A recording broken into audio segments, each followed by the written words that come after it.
ऐसे लोगों की संख्या 2019 में 7 करोड़ की थी, जिसके बढ़ के 10 करोड़ होने की संभावना 2030 तक लगाई गई है, और 2045 तक ये बढ़ के 13 करोड़ हो जाएगा। तो 40 साल के नीचे की उम्र में अगर किसी को डायबिटीज हो रहा है तो it is a serious concern. और अगर हम अ, सांख्यिकी की बात करें तो 4 करोड़ 30 लाख लोग इंडिया में ऐसे हैं जिनका डायबिटीज अनडायग्नोस्ड है, यानी उनको शुगर है, हो सकता है, लेकिन चेक नहीं कराया। HbA1c लेवल भी हाई हो सकता है, फास्टिंग ब्लड शुगर भी हाई हो सकता है, बट चेक नहीं कराया गया। ओवरऑल अगर हम इंडिया में डायबिटीज का नेशनल प्रेवलेंस देखें तो लगभग 9% लोग डायबिटीज से ग्रसित हैं, और 2019 में डायबिटीज की वजह से 10 लाख लोगों की मौत हुई। इनफैक्ट इंडिया में 10 करोड़ लोग, या हमारी जनसंख्या का लगभग 11.4% हिस्सा ऐसा है जो डायबिटीज के साथ रह रहा है, मतलब ये डायबिटिक पेशेंट्स हैं। इसमें 15.3% लोग ऐसे हो सकते हैं, हमारी जनसंख्या का 15.3% हिस्सा ऐसा हो सकता है, अगेन, जिसको डायबिटीज हुआ होगा, हो रखा होगा, but they are not aware, क्योंकि उन्होंने चेक नहीं कराया। तो हम कह सकते हैं कि ये प्री डायबिटिक्स हैं। ग्लूकोज लेवल ज्यादा है, अभी शुगर हुआ नहीं है, लेकिन प्री डायबिटिक्स है। ग्लूकोज लेवल टिपिकली उनका ज्यादा पाया गया है, और यही वो संख्या है जहां से 50 से 60% लोग प्री डायबिटीज से प्रोग्रेस करके डायबिटीज की तरफ बढ़ते हैं। 50 से 60% प्री डायबिटिक पेशेंट्स ऐसे होते हैं, प्री डायबिटिक लोग ऐसे होते हैं जो समय रहते अपने शुगर लेवल को कंट्रोल नहीं कर पाते, और आगे चल के प्री डायबिटिक से डायबिटिक में कन्वर्ट हो जाते हैं। तो इससे हमारे ओवरऑल जो डायबिटीज का जो प्रेवलेंस है उसका आंकड़ा और बढ़ेगा, ये डायबिटीज का जो लोड है वो बढ़ेगा। वैसे भी 2010-11 में ही वर्ल्ड हेल्थ ऑर्गेनाइजेशन में इंडिया को diabetic capital of the world घोषित कर दिया था, कि मधुमेह के सबसे ज्यादा मरीज पूरे विश्व में अगर कहीं मौजूद हैं तो वो इंडिया में है। हमारे गड़बड़ जीवन शैली की वजह से जो बीमारियां होती हैं, जिन्हें हम टिपिकली नॉन कम्युनिकेबल डिजीज कहते हैं, जो छूत अछूत वाली बीमारियां नहीं है, इसमें मुख्य रूप से डायबिटीज और हाइपरटेंशन का ही जिक्र होता है, और यही बहुत ज्यादा सफर करने या अल्टीमेटली डेथ के लिए भी लीडिंग कॉज माने जाते हैं। इनफैक्ट पिछले 3 दशकों में अगर देखा जाए, पिछले 30 सालों में इंडिया में होने वाली मौतों का 65% कारण लाइफस्टाइल डिजीजेस हैं, जिसमें अगेन मुख्य रूप से डायबिटीज और हाइपरटेंशन की बात होती है। तो पिछले 30 सालों में भी इतनी ज्यादा तरक्की और science, technology, medicine, treatment, equipment के एडवांसमेंट के बावजूद हम इस प्रतिशत को कम नहीं कर पाए। हड्डियों की भी सेहत की बात करें तो हर 10 में 2 व्यक्ति ऑस्टियोपोरोसिस नाम की गंभीर बीमारी से ग्रसित है, जिसमें फ्रैक्चर रिस्क कई गुना ज्यादा बढ़ जाता है। हर 10 में 5 भारतीय ऐसे हैं जिनको ऑस्टियोपिनिया है। टेस्ट कराने पे BMD के थ्रू पता चलता है कि हड्डियां बेहद कमजोर हैं और बहुत तेजी से ऑस्टियोपोरोसिस की तरफ बढ़ रही हैं। अगर तुरंत कोई काम नहीं किया गया, उपाय नहीं किया गया, तो ये भी ऑस्टियोपिनिया से प्रोग्रेस करके ऑस्टियोपोरोसिस में तब्दील हो जाएंगे।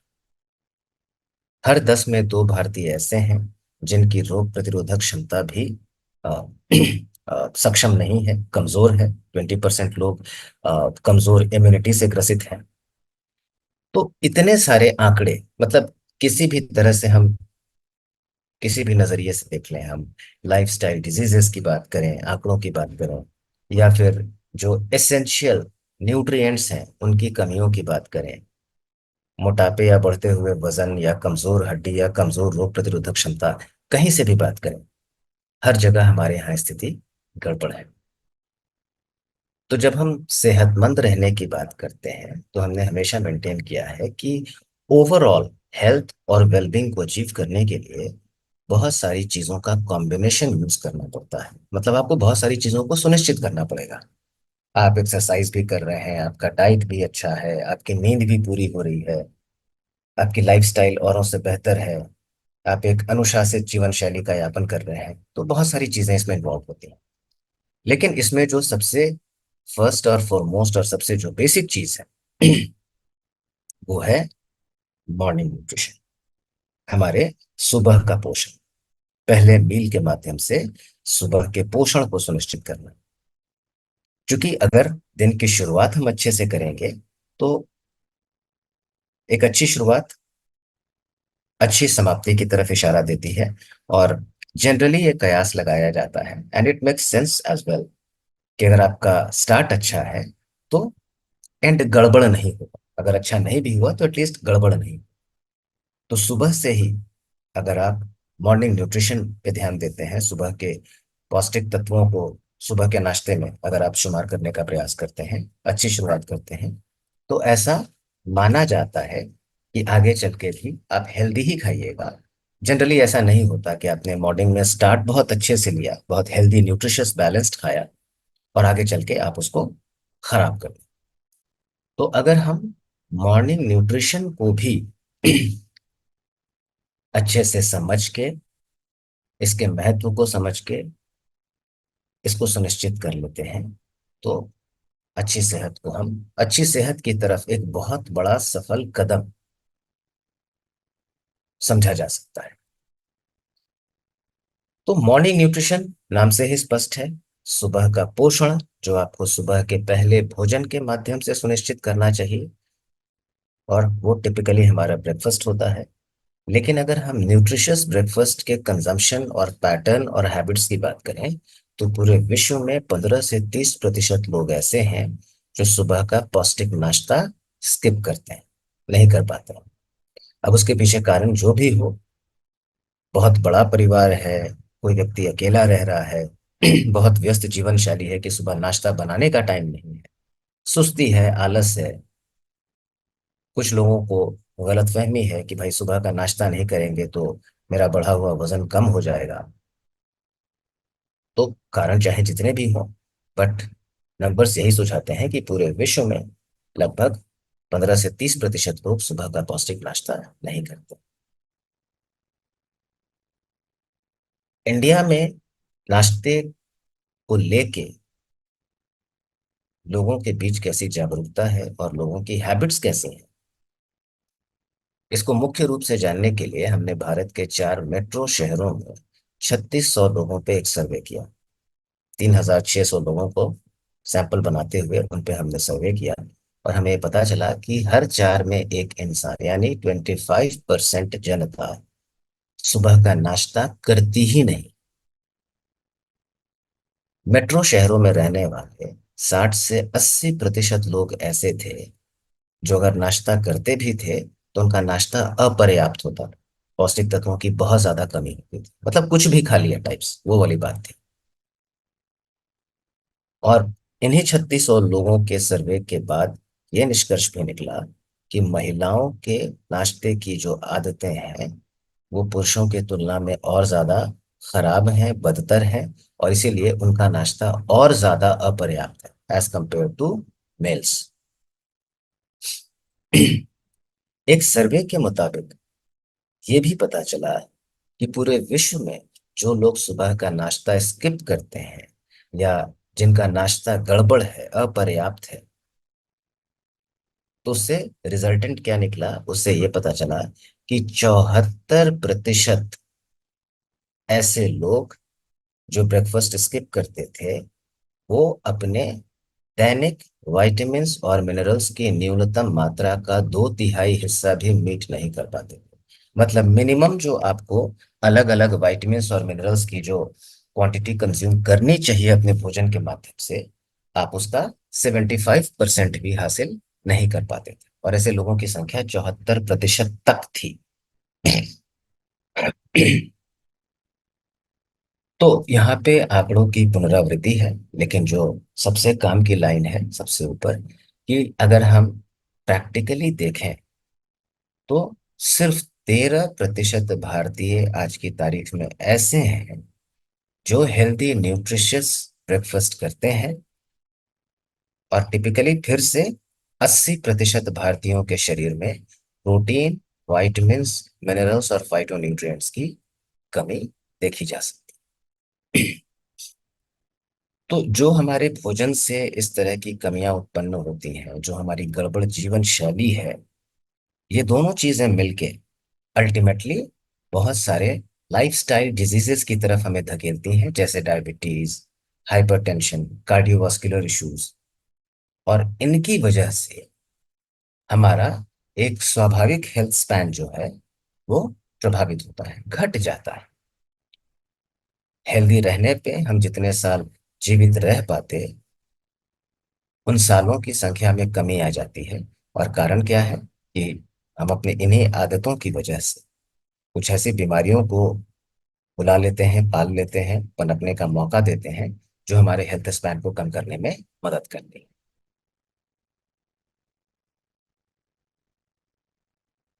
सुबह के नाश्ते में अगर पोषण का अभाव होगा तो सेहत पे क्या असर पड़ेगा? तो एक तो दिन भर लो एनर्जी महसूस होगी, हमारी सहनशीलता कम होगी, हमारा वजन बढ़ेगा, शरीर में फैट का डिपॉजिशन बढ़ेगा। फायदों की बात करें तो अगर हम यही उल्टा करते हैं, न्यूट्रिशियस ब्रेकफास्ट ले पाते हैं, तो हम ऊर्जा से लबरेज होते हैं, हमारी कार्य क्षमता बेहतर होती है, वजन कम कर पाते हैं, और हमारे शरीर में फैट का डिपॉजिशन भी कम होता है। इतना ही नहीं, डायरेक्ट गंभीर बीमारियों से भी इसका गहरा संबंध है कि अगर हम सुबह का पौष्टिक नाश्ता नहीं लेते तो सीधा सीधा हमारे मृत्यु की संभावना 1.19 गुना बढ़ जाती है। हृदयगत बीमारियों से होने वाली मृत्यु की संभावनाओं का जो जोखिम है वो 1.87 टाइम्स, अप्रोक्सीमेटली 2 गुना आप कह सकते हैं, बढ़ जाता है। पक्षाघात की वजह से मौत का जोखिम लगभग 3.5 गुना बढ़ जाता है। तो ये देखिए कि जो लोग ध्यान नहीं देते उनको ये समझना चाहिए कि ये सिर्फ नॉर्मल डेफिशिएंसी नहीं है, बल्कि आगे चल के ये कितने सीरियस इंप्लीकेशंस को लीड कर सकती है। तो हम बात करते हैं कि अगर हम सुबह का पौष्टिक नाश्ता नहीं लेंगे तो हमारे शरीर पे उसका क्या असर पड़ेगा। तो ऐसा कहते हैं कि अगर आप सुबह उठ के, चूंकि पिछली रात हमने डिनर किया, उसके बाद हम सोए, अगली सुबह उठे, नाश्ता हम जब भी करेंगे तो पिछली रात के डिनर और अगले मॉर्निंग के ब्रेकफास्ट के बीच में टिपिकली 8 से 10 घंटों का लंबा गैप हो जाता है। इस दौरान हम कुछ नहीं खाते, तो जनरली ऐसे ही पौष्टिक तत्वों की कमी होती है।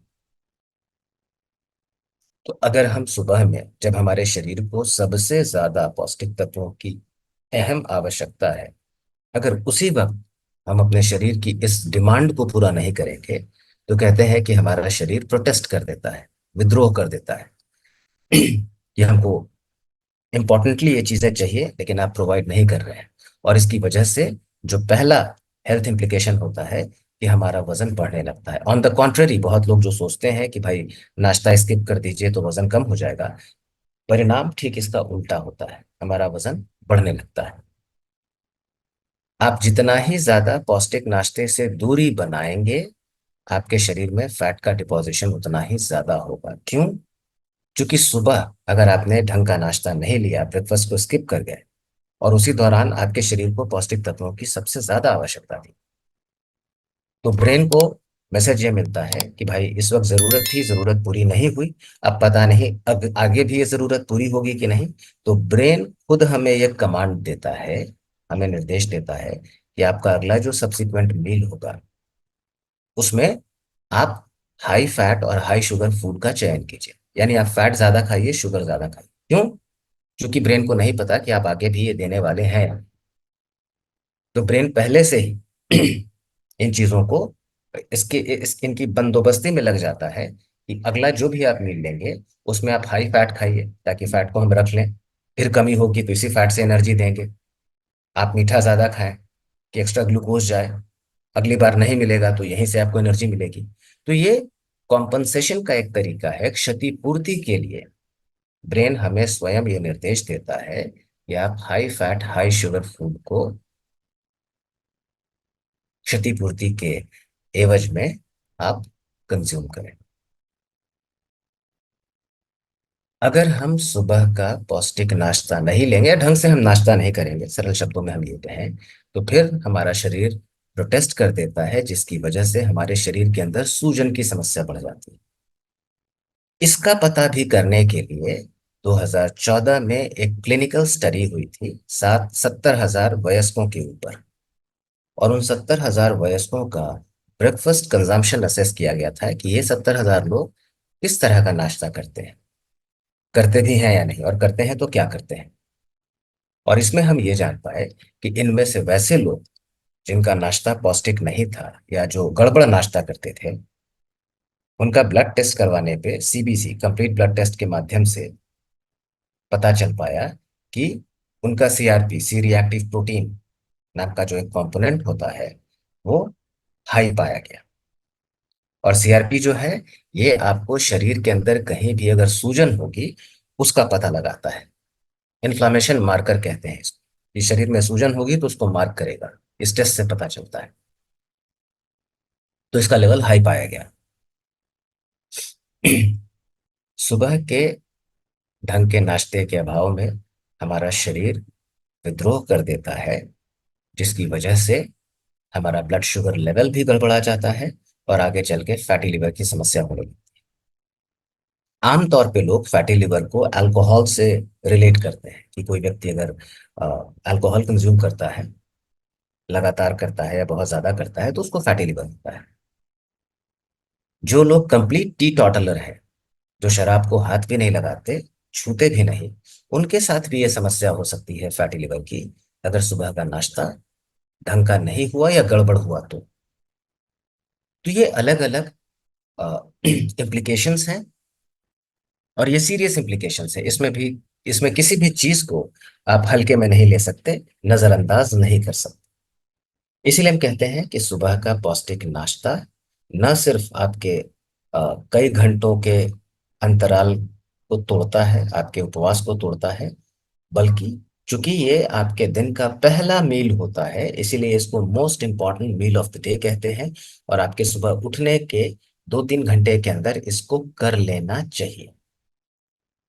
तो आप इतनी बातें करके आप पहले एक एक बहुत लॉजिकल प्लेटफॉर्म क्रिएट करते हैं, एस्टैब्लिश करते हैं आम जनता के बीच में, या फॉर दैट मैटर आप जिससे भी बात कर रहे हैं, कि प्रेजेंट स्टेटस क्या है, कैसे वो आंकड़ों के द्वारा बैक्ड है, और सुबह में आप क्या खाते हैं, ये आपके पूरे फ्यूचर हेल्थ को, प्रेजेंट और फ्यूचर हेल्थ को डिटरमाइन करता है। तो आपने आंकड़ों से ये साबित कर दिया, बता दिया कि हमारे यहाँ क्या स्थिति है। और इसके बाद तब फिर पॉन्डरिंग वाली बात आती है, इंट्रोस्पेक्शन वाली बात आती है, कि सामने वाले से तब आप डायरेक्ट क्वेश्चन करके पूछते हैं कि आप नाश्ते में क्या करते हैं। क्या आपका नाश्ता जो आपको अक्सर हेल्दी महसूस होता है, क्या वो एक्चुअली न्यूट्रिशियस भी है या नहीं। आपकी नजर में वो हेल्दी होगा, लेकिन क्या वो पौष्टिक भी है। तो यहाँ पे जो मुद्दे की बात है, कि एक तो जब भी हम सुबह उठते हैं, उठने के 2 से 3 घंटे के अंदर ब्रेकफास्ट कर लेना चाहिए। और दिन भर में हम जितनी भी कैलोरी लेते हैं, उस कैलोरी का 20 से 35% कैलोरी हमारे नाश्ते से आ जानी चाहिए। तो सुबह के पौष्टिक नाश्ते को most important meal of the day इसलिए भी कहा जाता है, क्योंकि इसके पीछे गुड रीजंस है।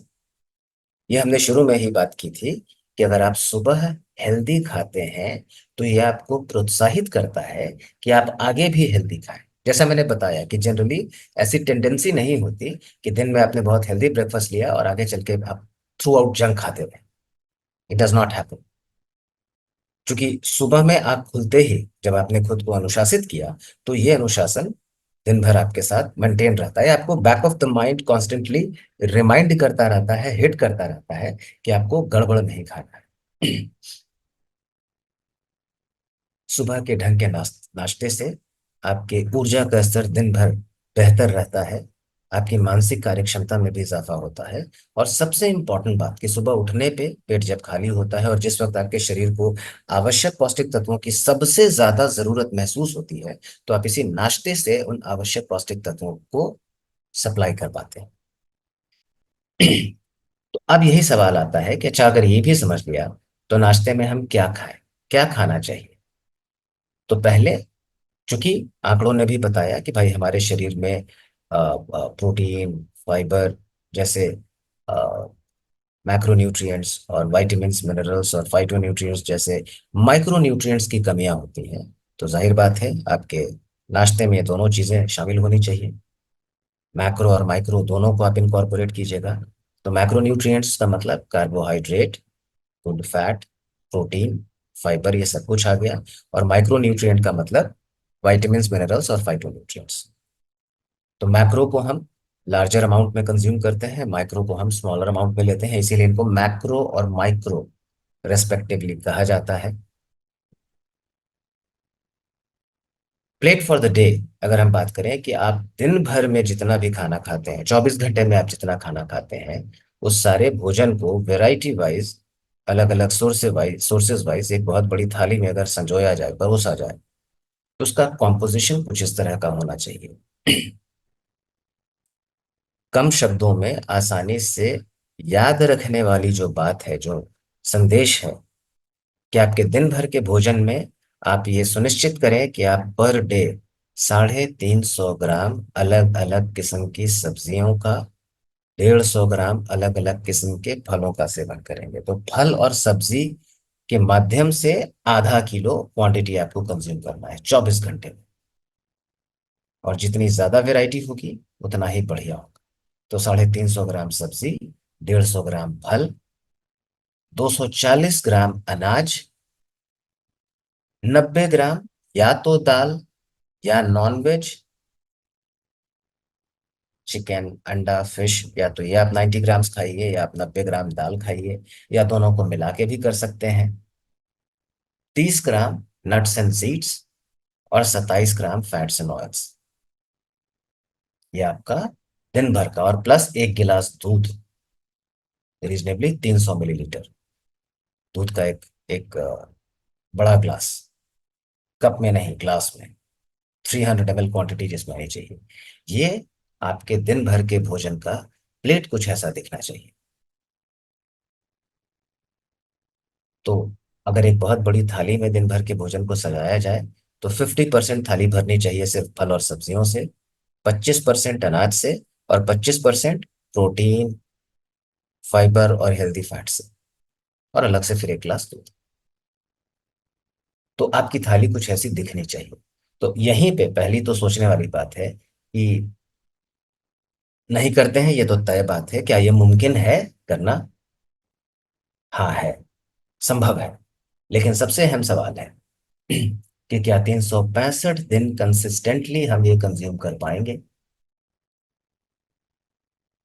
No, possibly not. और अगर हमने प्रयास भी किया तो हो सकता है फिर बहुत ज्यादा कैलोरी भी है साथ। परसेंटेज वाइज अगर आप प्लेट का स्प्लिट देखना चाहते हैं, तो प्लेट का 13% हिस्सा फलों से, 7% हिस्सा दाल या नॉनवेज आइटम से, 25% हिस्सा दूध दही से, 2% नट्स एंड सीड से, 2% फैट्स एंड ऑयल से, 30% आपको सब्जियों से, और 20% अनाज से। सबको ऐड कीजिएगा, ये आपका 100% हो जाएगा। तो ये सुझाया गया है। तो सुझाना एक और बात है और प्रैक्टिकली कंज्यूम करना एकदम दूसरी बात है। बहुत बड़ा डेविएशन है यहाँ पे। तो जब हम अपने पहले मील को डिजाइन करेंगे, पहला मील क्या है आपका? ब्रेकफास्ट है। तो अगर हम ब्रेकफास्ट को डिजाइन करेंगे खुद से कि भाई वो हेल्दी हो, बैलेंस्ड हो, न्यूट्रिशियस हो, तो आपके नाश्ते में कार्बोहाइड्रेट के रूप में आपको कार्बोहाइड्रेट के ऐसे स्रोतों को शामिल करना है जो कॉम्प्लेक्स होते हैं, जो थोड़े जटिल होते हैं, जिनको टूटने और पचने में वक्त लगता है। जैसे ज्वार, बाजरा, रागी, गेहूं, ब्राउन राइस, होल ओट्स, किनवा, दलिया, इस तरह का आइटम होना चाहिए आपको कार्बोहाइड्रेट प्रोवाइड करने के लिए। प्रोटीन तो हर हाल में चाहिए। तो चाहे हम अंकुरित चना, मूंग खाएं, स्प्राउट्स जिसको कहते हैं, या फिर आप अलग अलग किस्म की दालें खाएं, फलियां खाएं, मूंगफली, बादाम, काजू, सीड्स में आपका pumpkin seeds, sunflower seeds, flax seeds, आप ये सब खाइएगा तो आपको प्रोटीन मिलेगा। और जितनी ज्यादा वैरायटी फल और सब्जियों की कंज्यूम कर सकते हैं, संभवतः हमारे लिए उतना ही बेहतर है। तो ये तो आपको बात हो गई कि आप मिनिमम इतनी चीजों को इनकॉर्पोरेट कीजिएगा तो आपको carbohydrate, protein, healthy fat, fibre, vitamins, minerals, phytonutrients मिल जाएंगे। तो अगर आप ये तीन अलग अलग सोर्सेस को कंसिडर करते हैं कि भाई अनाज में ऐसा अनाज हो जो जटिलता से टूटे, धीरे धीरे पचे, तो उससे आपको हेल्दी कार्बोहाइड्रेट मिलेगा, इसका ग्लाइसेमिक इंडेक्स कम होगा, लंबे समय तक पेट के भरे होने का एहसास दिलाएगा, इससे आपको कार्बोहाइड्रेट और थोड़ी बहुत मात्रा में आपको फाइबर भी हासिल होगा। प्रोटीन के सोर्सेस के साथ नीचे जो आपको जैसे सीड्स दिए गए हैं, वो आपको प्रोटीन के साथ हेल्दी फैट भी प्रोवाइड करते हैं। और फल और सब्जियों के माध्यम से आपको फाइबर, विटामिन्स, मिनरल्स और फाइटोन्यूट्रिएंट्स हासिल होंगे। वो सारी चीजें इस तरह से आप इंक्लूड कर सकते हैं। आपको अपने पहले मील से क्या हटाने की आवश्यकता है? तो जो भी रिफाइंड कार्बोहाइड्रेट के सोर्सेस हैं, अगर आप व्हाइट ब्रेड खाते हैं, चावल खाते हैं, कोई भी कार्बोहाइड्रेट का सरल स्रोत जो टेस्टी होता है, जो इंस्टेंट एनर्जी देता है, जो जल्दी पच जाता है, आपको इससे दूरी बनानी। सैचुरेटेड फैट यानी बैड फैट जिस प्रारूप में भी आप लेते हो, junk food, processed food, readymade food, hidden fat के रूप में चिप्स, समोसा, चकली, नमकीन, पकौड़ा, जो भी तला भुना आइटम है, इसको हटाने की आवश्यकता है। तो रिफाइंड कार्ब और सैचुरेटेड फैट को नाश्ते से हटा के उसकी जगह complex carb, good fat, protein और विटामिन्स और मिनरल्स के सोर्सेस को इनकॉर्पोरेट करना है, जो हमने यहाँ पिछले स्लाइड में देख लिया। हमारे शरीर का निर्माण करने वाले जो पौष्टिक तत्व हैं, वो कैसे मिस होते हैं, इसका भी पता लगाने के लिए हमने 1260 लोगों के ऊपर एक सर्वे किया। इन 1260 लोगों में 59% लोग मांसाहारी थे और 41% लोग शाकाहारी थे।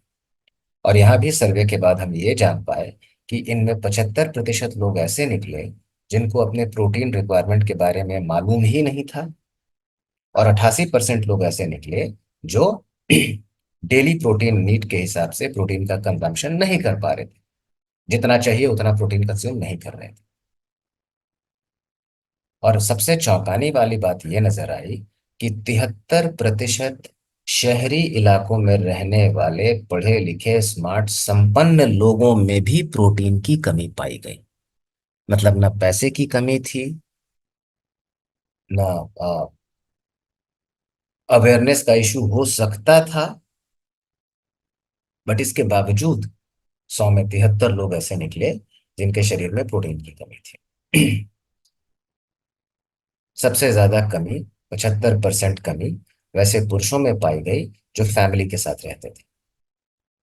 माताओं में 72% माताओं में, 53% अनमैरिड महिलाओं में, 44% अनमैरिड पुरुषों में, और 44% 10 से 15 साल के उम्र के बच्चों में प्रोटीन की कमियां पाई गई।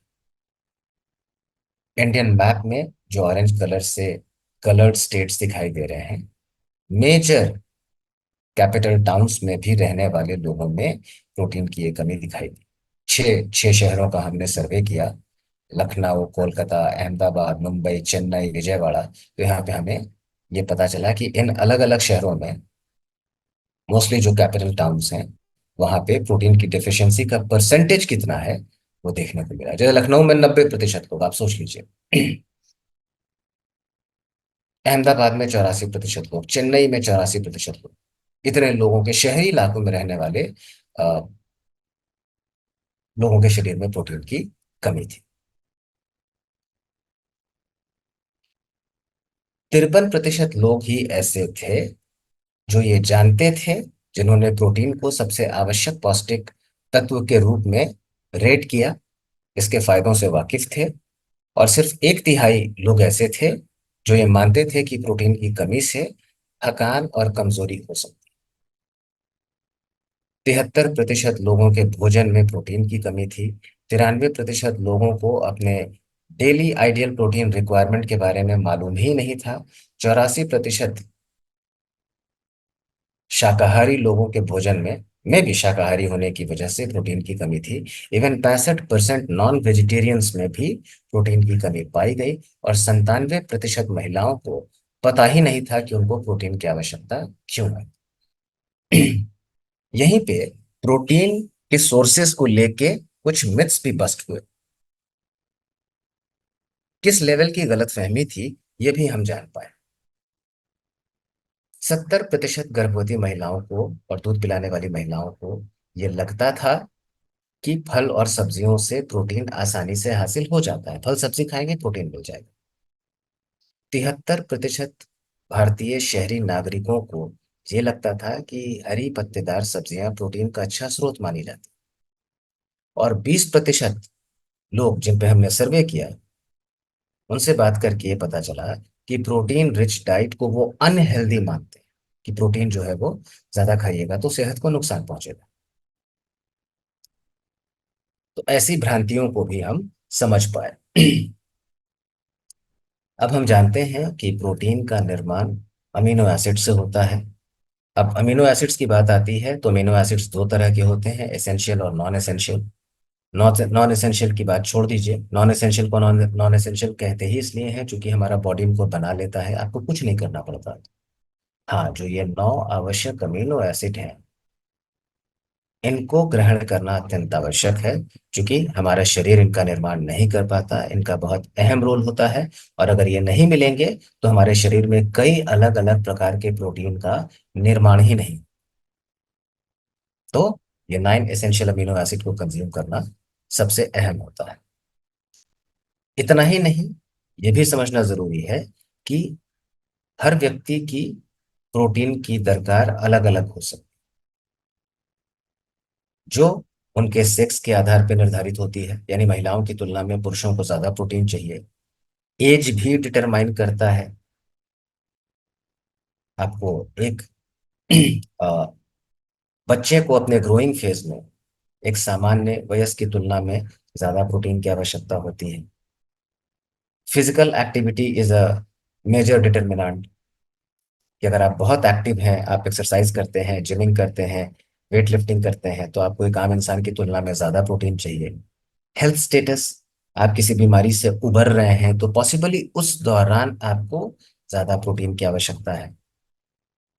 और अब इसको जानने के बाद, अब प्रोटीन इतना कॉमन और एसेंशियल न्यूट्रिएंट है, तो प्रोटीन के अलग अलग सोर्सेज को आसानी से सुविधाजनक तरीके से हासिल करने के लिए बाजार में बहुत सारे विकल्प भी मौजूद हैं। प्लांट बेस्ड प्रोटीन है, वे प्रोटीन है, आपका एग प्रोटीन होता है, बहुत तरह का प्रोटीन मिलता है। तो किसी भी अच्छे प्रोटीन की गुणवत्ता जो है, दो बातों पे निर्भर करती है, कि पहले उसके अंदर वो 9 आवश्यक अमीनो एसिड मौजूद हैं या नहीं, पहला। और दूसरा, कि उस प्रोटीन की डाइजेस्टिबिलिटी कैसी है। क्योंकि डाइजेस्टिबिलिटी को मेजर करने के लिए वर्ल्ड हेल्थ ऑर्गेनाइजेशन ने अंतरराष्ट्रीय स्तर पे एक मेजरिंग स्केल तैयार किया है, जिसको हम पीडीकास के नाम से जानते हैं, जिसका फुल फॉर्म होता है protein digestibility corrected amino acid score. और पीडीकास का परफेक्ट स्कोर 1 होता है, 1 से ज्यादा स्कोर होता ही नहीं।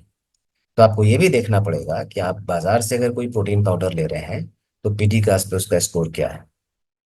और पहले तो आप 80% प्रोटीन का डब्बा उठा के देख लीजिए, उसमें पीडीकास मेंशन ही नहीं। चूंकि पीडीकास का परफेक्ट वन का स्कोर लाने वाला प्रोटीन पाउडर क्लियरली अपने डब्बे पे मेंशन करता है कि ये पीडीकास पे वन स्कोर लेके आया है, which is the highest score.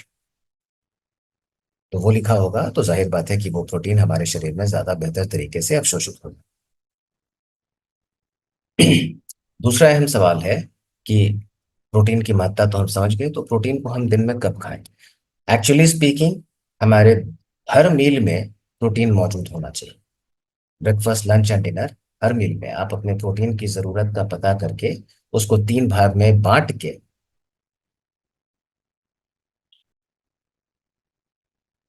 3 अलग अलग मील्स के माध्यम से, 3 अलग अलग अंतराल पे आपको प्रोटीन कंज्यूम करना चाहिए, ताकि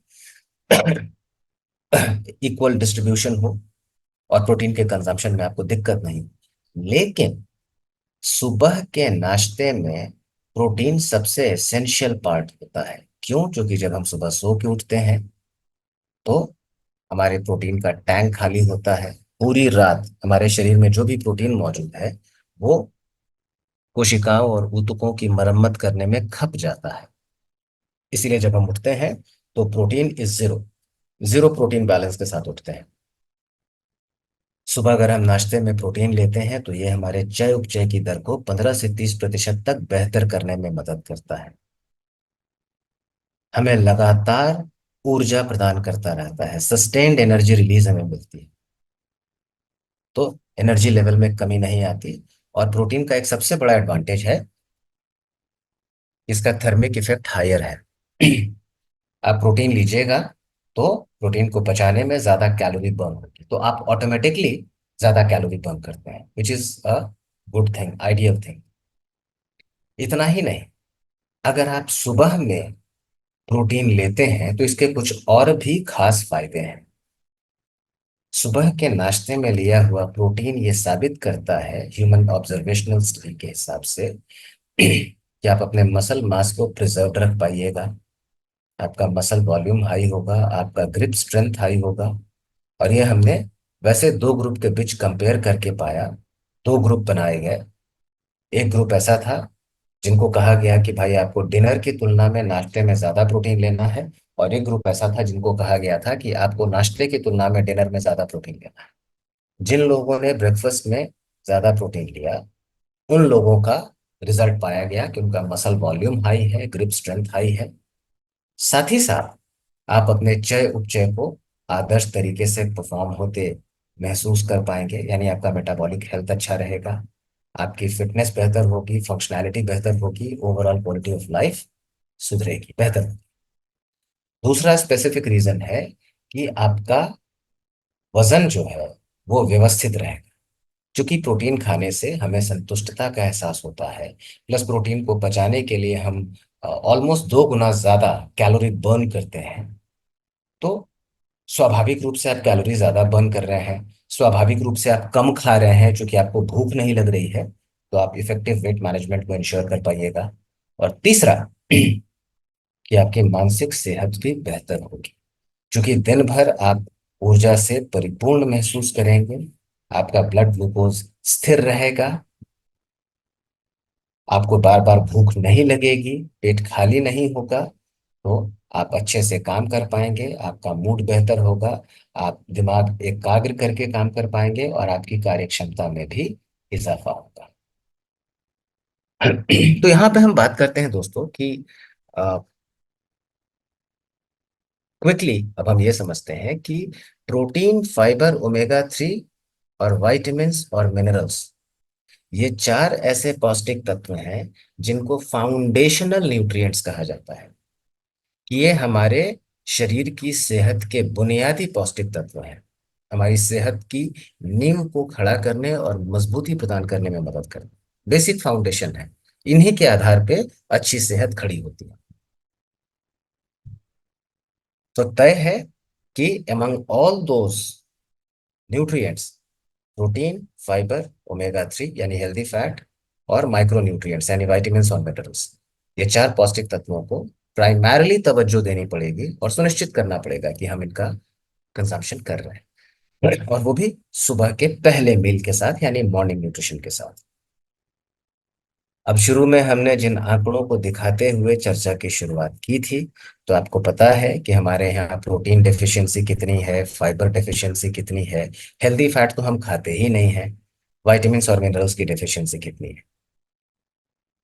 प्रोटीन की डेफिशिएंसी कितनी है? 80%। फाइबर की डेफिशिएंसी कितनी है? 70%। विटामिन्स और मिनरल्स की डेफिशिएंसी कितनी है? 80%। तो ओवरऑल प्रोटीन के सेवन से आपको क्या फायदा होगा, प्रोटीन का फंक्शन क्या है? तो प्रोटीन हमारे मसल्स को बिल्ड करेगा, हमारे इम्यून सिस्टम को बेहतर करेगा, पाचन प्रणाली को सामान्य रखने में मदद करेगा, बहुत सारे आवश्यक मोलिक्यूल्स के शरीर के अंदर ट्रांसपोर्टेशन में मदद करेगा, डीएनए और आरएनए के रेगुलेशन और एक्सप्रेशन को सपोर्ट करेगा, भोजन को पचाने में मदद करेगा, हमारे ऊतकों की मरम्मत करेगा, बहुत सारे हार्मोन और ब्रेन केमिकल्स को बनाने में मदद करेगा, एनर्जी का सोर्स प्रोवाइड करेगा, और हेल्दी स्किन, हेयर और नेल को मेंटेन करने में मदद करेगा। हेल्दी फैट यानी ओमेगा 3। ओमेगा 3 का क्या फायदा है? तो ओमेगा 3 जो है, ये हमारे ब्रेन हेल्थ को सपोर्ट करता है, हमारे रक्त संचार को सामान्य रखते हुए हार्ट हेल्थ को सपोर्ट करता है, विजन हेल्थ को सपोर्ट करता है, जोड़ों में लचीलेपन को बरकरार रखता है, शरीर में एंटी इंफ्लेमेटरी बेनिफिट प्रोवाइड करता है कि शरीर के अंदर लालिमा, दर्द और सूजन की समस्या नहीं हो। तो आपको ओमेगा 3 नाम का हेल्दी फैट भी चाहिए। फाइबर का क्या रोल है? तो फाइबर भी आपको ओवरऑल अगर हम देखें तो हमारे चय उपचय को स्वस्थ रखता है, हमारे वजन को व्यवस्थित रखने में मदद करता है, आंतों में हेल्दी बैक्टीरिया का भोजन बनते हुए उनको स्वस्थ पनपने और पोषित रखने में मदद करता है ताकि वो फर्दर हेल्थ बेनिफिट प्रोवाइड कर सकें, फैट के अवशोषण को कम करने में मदद करता है, शरीर से कोलेस्ट्रॉल को कम करता है, ब्लड शुगर लेवल को रेगुलेट करने में मदद करता है, मल का निर्माण करके मल के माध्यम से आपको कोलेस्ट्रॉल और दूसरे जो भी विषाक्त पदार्थ होते हैं उनको शरीर से बाहर निकालने में हेल्प करता है।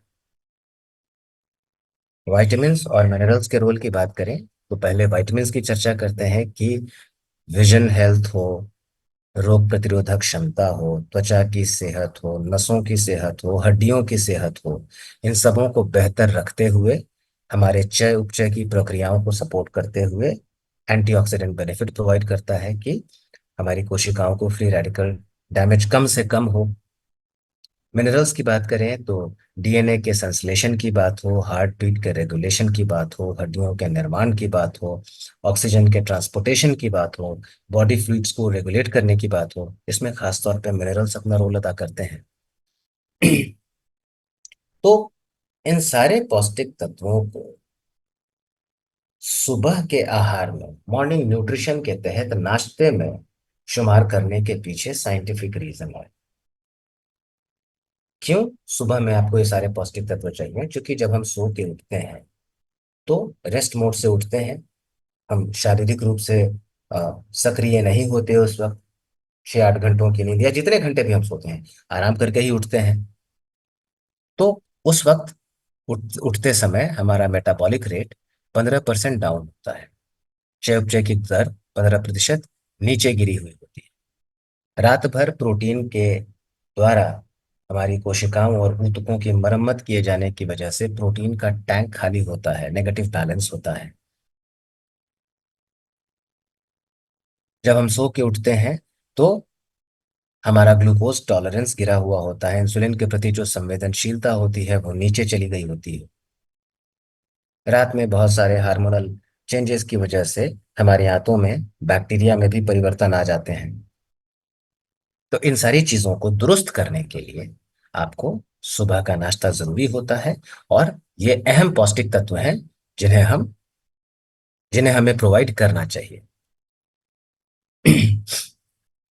बाहर काम पे जाने के पहले हर सुबह अगर हम संतुलित, पौष्टिक, सेहतप्रद नाश्ता लेके निकलते हैं तो फ्री रेडिकल डैमेज से अपने शरीर की कोशिकाओं को बचा पाते हैं, पोल्यूशन से बचा पाते हैं, इम्यूनिटी को सपोर्ट मिलता है, मसल हेल्थ इंप्रूव होता है, गट हेल्थ बेहतर होता है, हार्ट हेल्थ सपोर्टेड होता है, मूड बेहतर होता है, ऊर्जा के स्तर में कमी नहीं आती और हमारा चय उपचय सपोर्टेड रहता है।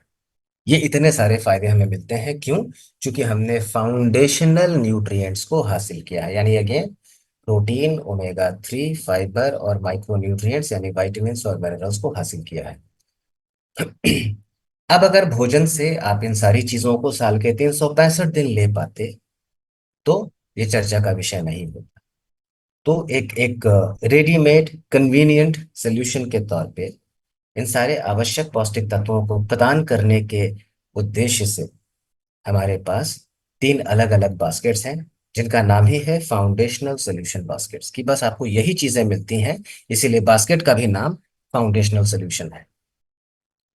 और फाउंडेशनल सॉल्यूशन बास्केट्स के तहत हमारे पास तीन विकल्प हैं। पहला, जिसमें आपका all plant protein powder, daily plus, Simon omega 3 और फाइबर है। तो प्रोटीन पाउडर के माध्यम से, ऑल प्लांट प्रोटीन पाउडर के माध्यम से आपको high quality plant based protein मिलेगा, जिसके अंदर वो 9 आवश्यक अमीनो एसिड मौजूद होंगे। पीडी कास्ट पे परफेक्ट 1 का स्कोर मिलेगा। डेली प्लस के माध्यम से वो सारे आवश्यक वाइटामिन, मिनरल्स और फाइटोन्यूट्रिएंट्स का कॉम्बिनेशन मिलेगा। सैमन ओमेगा 3 के माध्यम से आपको ओमेगा 3 रीजनेबल क्वांटिटी में मिलेगा। और फाइबर के माध्यम से तीन अलग अलग प्राकृतिक घुलनशील फाइबर का ब्लेंड मिलेगा। तो जो जो चीजें आपको चाहिए थी, वो सारी चीजें आपको यहाँ से हासिल हो जाती हैं। दूसरा समाधान, अगर कोई कहता है कि नहीं हमको 4 प्रोडक्ट नहीं चाहिए या हमको थोड़ा सस्ता बास्केट चाहिए, तो आपका जो सबसे बेसिक बास्केट है PDO, protein powder, daily plus और सैल्मन ओमेगा 3 हम दे सकते हैं। इसको हम पीडीओ के नाम से बुलाते हैं, पहले वाले बास्केट को पीडीओएफ कहते हैं। और तीसरा बास्केट है जहाँ पे आपको all plant protein powder, daily plus और फाइबर मिलता है, पीडीएफ। तो कोई भी इंसान इन तीनों में से किसी एक बास्केट का चयन करके अपने सारे आवश्यक पौष्टिक तत्वों की आपूर्ति दिन के पहले भोजन के साथ सुनिश्चित कर सकता है। दो लाइन अगर आपका बात कर ले तो ऑनलाइन पाउडर का दो फीचर तो मैंने बता ही दिया कि पीडी का स्पेस 1 है, नॉन एसेंशियल अमीनो एसिड मिल जाते हैं, सोया मिल्क और पीला मटर, तीन प्राकृतिक वेट सोर्सेज हैं जहां से हमने प्रोटीन के ड्राइव करके ट्राई सोर्स प्रोटीन प्रोवाइड किया है। एक चम्मच में 10 ग्राम पाउडर में आपको 8 ग्राम प्रोटीन मिल जाता है। टेस्ट न्यूट्रल है, तो आप अपने किसी भी पसंदीदा भोज्य पदार्थ को ब्लेंड करके कंज्यूम कर सकते हैं। तो 12 ग्लास में आप एक एक चम्मच करके आप 3 स्पून लेते हैं इस बात दिन भर में, तो 24 ग्राम प्रोटीन आपको यहाँ से हासिल हो जाता है, जो इंश्योर करता है कि 9 आवश्यक अमीनो एसिड आपको मिल रहे हैं और इसके पचने में कोई दिक्कत नहीं होगी, क्योंकि पीडी का परफेक्ट फन का है। दूसरी तरफ प्लांट बेस्ड सोर्स से एक्सट्रैक्टेड है, वैसे भी इसमें कोलेस्ट्रॉल, कार्बोहाइड्रेट, फैट की मात्रा नगण्य है, ना के बराबर है। फाइबर की बात करें तो हमारा फाइबर भी इन्हेलिन रेजिस्टेंट एल्डोस्टेरोन और बोरगट्टा जैसे तीन अलग अलग कुदरती पानी में घुलनशील फाइबर से लिया हुआ 3 किस्म के फाइबर का ब्लेंड है, जो अलग अलग तरीके से काम करता है। एक तो कंप्लीटली वाटर सॉल्युबल है, पानी के इसमें घुल के कंज्यूम कर सकते हैं, और इसको आपको 3.7 फाइबर मिलता है। एक एक चम्मच करके 2 बार इसका सेवन किया जा सकता है और 12% बर्फ। और फायदा है कि इन्युलिन जो है ये एक ऐसा फाइबर है जो शरीर में पहुंच के हमारी आंतों में मौजूद हेल्दी बैक्टीरिया का भोजन करता है, उनको प्रीबायोटिक्स प्रोवाइड करता है, और इसके माध्यम से हमारे आंतों में जो पहले से हेल्दी बैक्टीरिया मौजूद हैं वो स्वस्थ अवशोषित रहते हैं और हेल्थ बेनिफिट प्रोवाइड करते हैं। एक गैस्ट्रोइंटेस्टाइनल सिस्टम को क्लीन और हेल्दी रखने में मदद करता है। रेजिस्टेंट एंटीबायोटिक्स जो है या वो फूड से होने वाले जो भोजन कंज्यूम करते हैं, कई बार उसकी वजह से जो गैस या एसिडिटी बनती है उसको प्रिवेंट करता है। और कोरगट जो तीसरा फाइबर है वो हमारे मल का निर्माण करके शरीर से मल को बाहर निकालने के साथ साथ कोलेस्ट्रॉल और दूसरे विषाक्त पदार्थों को भी बॉडी से बाहर थ्रो करने में मदद करता है। डेली प्लस की बात करें तो 13 एसेंशियल विटामिन्स और 11 एसेंशियल मिनरल्स का कॉम्बिनेशन मिलता है। 24 विटामिन मिनरल का संयोजन मिलता है, जिसमें अच्छी बात यह है कि 24 में 21 विटामिन और मिनरल्स ऐसे हैं जिनका 100% टारगेट हो जाता है, यानी भोजन से मिनिमम उनकी जो क्वांटिटी आपको चाहिए होती है वो डेली के टाइम से आपको मिल जाती है। इसके अलावा इसमें आपको एसेरोला चेरी के माध्यम से आपको फाइटोन्यूट्रिएंट बेनिफिट मिलता है, जो इम्यून फंक्शन को बेहतर करते हुए सेल हेल्थ को सपोर्ट करता है। एल्डरबेरी का एक्सट्रैक्ट है जो एंटी इंफ्लेमेटरी बेनिफिट प्रोवाइड करता है, सूजन को कम करता है शरीर के अंदर। पर्पल कैरेट जूस का एक्सट्रैक्ट, पर्पल कैरेट का एक्सट्रैक्ट जो आई हेल्थ के लिए है, और कोटोकोला का एक्सट्रैक्ट है जो दिमागी क्रियाओं को बेहतर करते हुए तनाव को कम करने में मदद करता है। बाकी जो एसेंशियल विटामिन्स मिनरल्स का जो कॉम्बिनेशन है वो आपको हासिल से बताइए। 16 ईयर्स एंड अबव एक टैबलेट प्लास्टिक के साथ ले सकते हैं। और फाइनली जो आखिरी प्रोडक्ट का साथ में ओमेगा 3, तो ओमेगा 3 नाम का जो हेल्दी एसेंशियल फैट है जिसका निर्माण हमारा शरीर स्वयं नहीं कर पाता, भोजन से हम इसको ले नहीं पाते, जबकि है एसेंशियल फैट ये हर हाल में चाहिए। इसको हम बाहर से सप्लीमेंटल फॉर्म में लेते हैं ताकि हेल्दी फैट को ले सकें।